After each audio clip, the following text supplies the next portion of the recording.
जय मसीह की मेरे प्यारे भाई और बहनों, आज का ये जो वीडियो में हम देखने वाले हैं इलीशिबा का घर। जी हाँ, इलीशिबा का घर। और अब मरियम इलीशिबा से मिलने के लिए किधर गए, कहाँ मिले हुए थे, ये लिखा गया है। ये टाइम टेबल है, आप कब एंट्री करेंगे, कब एग्जिट करेंगे। आप 9 बजे से लेकर 12 तक आप एंट्री कर सकते हैं, और 12 बजे के बाद ये बंद हो जाता है। एंट्री बिल्कुल मना है। अगर आपको एंट्री लेना है इसके अंदर, तो दिन का जो 12 बजे से पहले ही आपको एंट्री करना पड़ेगा। तब मरियम का इलीशिबा से मिलने का जगह, जी हाँ, इलीशिबा जो कि मरियम का बड़ी बहन थी, उनका नाम था इलीशिबा। और जब मरियम ने इलीशिबा से बात की तो इलीशिबा का गर्भ में जो संतान था वो कूदने लगा, खुशी से नाचने लगा। तो मेरे प्यारे भाई और बहनों, ये वही एरिया है। लेकिन आज की वीडियो में हम देखेंगे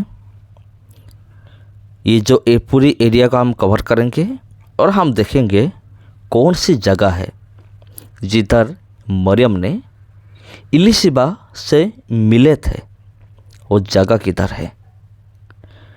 अगर आप जानना चाहते हैं मरियम और इलीशिबा के बारे में, दोनों हम बात की थी। मरियम इलीशिबा के घर गए, जब उन्होंने इलीशिबा को नमस्कार किया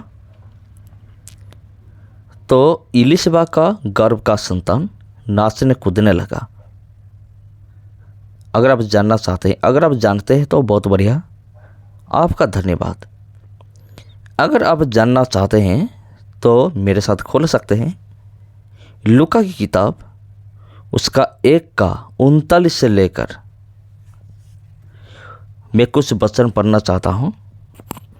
आप वचन भी सुनते रहिए और ये जगह को एंजॉय भी करते रहिए। तो चलिए हम देखते हैं लूका की किताब 1:39 से। उन दिनों में मरियम उठकर शीघ्र ही पहाड़ी देश में यहूदा के एक नगर को गई और जकरयाह के घर में जाकर इलीशिबा को नमस्कार किया। यूं ही इलीशिबा ने मरियम का नमस्कार सुना, त्यों ही बच्चा उसके पेट में उछला और इलीशिबा पवित्र आत्मा से परिपूर्ण हो गई। और उसने बड़े शब्द से पुकार कर कहा, तू स्त्रियों में से धन्य है और तेरे पेट का फल धन्य है। यह अनुग्रह मुझे कहाँ से हुआ कि मेरे प्रभु की माता मेरे पास आई। 44। देखे, यूं ही तेरे नमस्कार का शब्द मेरे कानों में पड़ा, त्यों ही बच्चा मेरे पेट में आनंद से उछल पड़ा। धन्य है वो जिसने विश्वास किया कि जो बातें प्रभु की ओर से उससे कही गई वे पूरी होगी। ये हुई थी। इलीशिबा ने पवित्र आत्मा से भर कर ये सब बात कही। मेरा प्रभु का माता, मतलब यीशु का माता। ये देखिए, ये वो एग्जैक्टली वो जगह है, उधर ही दोनों मूर्ति तैयार किया गया है। ये जो दोनों मूर्तियां हैं एक मरियम का और दूसरा है इलिशिबा का। देखिए, इस जगह पर दोनों भेंट हुए थे, इलिशिबा और मरियम। तो मेरे प्यारे भाई और बहनों, उसके बाद हम देख रहे हैं जब इलिशिबा ने पवित्र आत्मा से भरकर, जब उन्होंने पवित्र आत्मा से भरकर ये सब कहा कि मेरा प्रभु का माता मेरे पास आई है, ये मेरा सौभाग्य है, तो मरियम परमेश्वर का स्तुति करती है उसी टाइम। और मरियम ने क्या कहा ये भी हम देख लेंगे।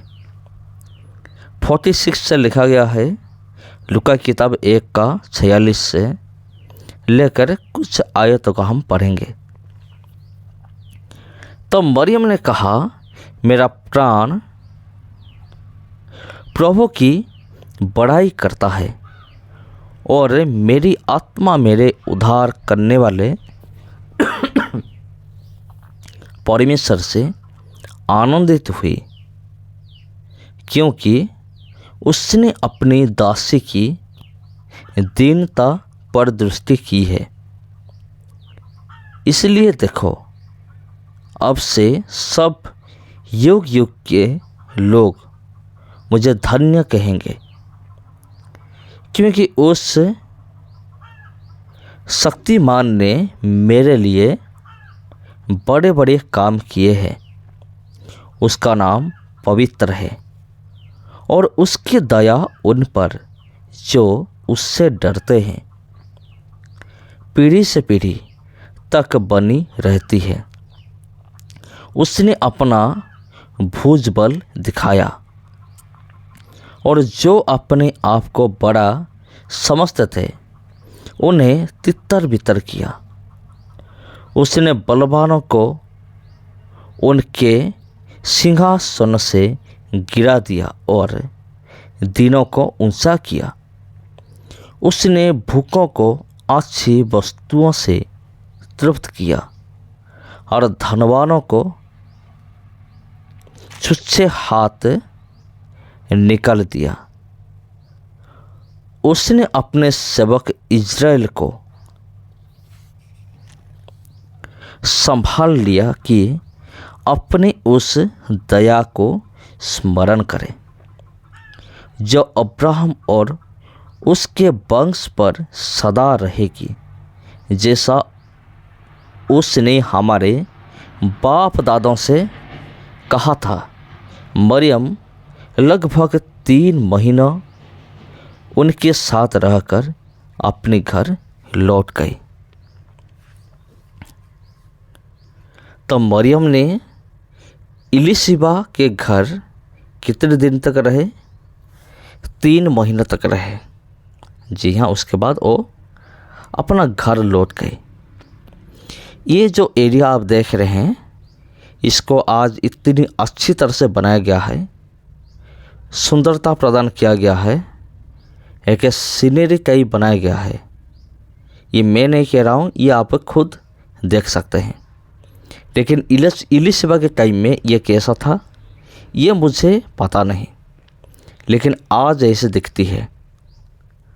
और इस जगह को देखकर बहुत सारे लोग इधर आकर इस जगह को देख कर जाते हैं। ये एक जकरिया का एक मूर्ति है, आप देख सकते हैं, उनका एक मूर्ति है, क्योंकि इधर जकरिया, ये तो जकरिया का ही घर है, क्योंकि उनका पत्नी का नाम था इलिशिबा। इलिशिबा और जकरिया दोनों पति पत्नी थे, और उनका जो पहला बेटा उनका नाम था यूहन्ना। यूहन्ना मतलब बपतिस्मा देने वाला यूहन्ना, जिसके पास स्वर्गदूत ने आकर ये कहा था, तुम एक पुत्र संतान को जन्म दोगे। स्वर्गदूत किसके पास आए थे? इलिशिबा के पास आए थे। आकर ये कहा, तुम एक बालक को जन्म दोगे जो कि पूरी दुनिया पूरी दुनिया का जो उद्धारकर्ता उनके लिए मार्ग तैयार करेगा, रास्ता तैयार करेगा। जी हाँ, परमेश्वर के लिए रास्ता तैयार करेगा। वो है बपतिस्मा देने वाला यूहन्ना। और मेरे प्यारे भाई और बहनों, वो यूहन्ना किसका बेटा है? इलीशिबा का बेटा है। इलीशिबा कौन सी उम्र में संतान को जन्म दिया? वो बूढ़े के उम्र में। जी हाँ, और भी बाइबल में बहुत सारे एग्जाम्पल है, जैसे कि अब्राहम, सारा। इसी तरह जकरिया और इलीशिबा दोनों का उम्र ज़्यादा हो गया था। इतना ज़्यादा उम्र में बच्चा पैदा करना मुमकिन नहीं है, लेकिन हमारा परमेश्वर नामुमकिन को मुमकिन करने वाला परमेश्वर है। तो परमेश्वर ने आशीष दिया एलिजाबेथ को, यानी कि इलीशिबा को। अंग्रेजी में एलिजाबेथ कहा जाता है, हिंदी में इलीशिबा। मैं जो बाइबल यूज कर रहा हूँ वहाँ इलीशिबा लिखा गया है। और जकरिया, तो मेरे प्यारे भाई और बहनों, उसके बाद उनका एक बेटा जन्म होता है। लेकिन जकरिया जो थे वो इस बात को लेकर बहुत सोचने लगे थे, मैं तो बूढ़ा हो चुका हूँ, फिर संतान कैसे होगा? तो पवित्र आत्मा ने उनको एक चिन्ह दिया, जब तक संतान जन्म नहीं होगे तब तक तुम बात नहीं कर सकते। उनका बोलने का सामर्थ्य को छीन लिया परमेश्वर। तभी बोल सकते हो जब तुम्हारा बच्चा पैदा होगा। तो यूहन्ना पैदा हो गया, तो उसके बाद वो फिर बोलने लगे। ये सब बाइबल में लिखा गया है। जी मेरे प्यारे भाई और बहनों, और जकरिया एक प्रधान याजक थे जो कि धूप जला रहे थे। जी हाँ, और ये सब बात उनको मालूम पड़ा। तो ये सब पवित्र धर्मशास्त्र बाइबल में लिखा गया है। यूहन्ना कैसे जन्म लिए, ये 1:57 से लिखा गया है। और जकरिया का बोलने का शक्ति उनको वापस दिया गया परमेश्वर की ओर से। ये लिखा गया है 67 से लेकर 80 तक। ये आप देख सकते हैं। अगर आपके पास बाइबल है तो आप खोल कर देख सकते हैं। मेरे प्यारे भाई और बहनों, आप सबको जय मसीह की। ये सब एरिया, ये जो है, जो आप देख रहे हैं, ये जकरिया का ही एरिया है जो आप देख रहे हैं। सबको जय मसीह की। अगर ये वीडियो आपको अच्छा लगा तो वीडियो को ज़रूर शेयर कीजिए। अगर आप पहली बार चैनल में आए हैं तो चैनल को ज़रूर सब्सक्राइब कीजिए। और मेरे प्यारे भाई बहनों, आज के लिए इतना ही। फिर मिलते हैं और की वीडियो के साथ। सबको जय मसीह की।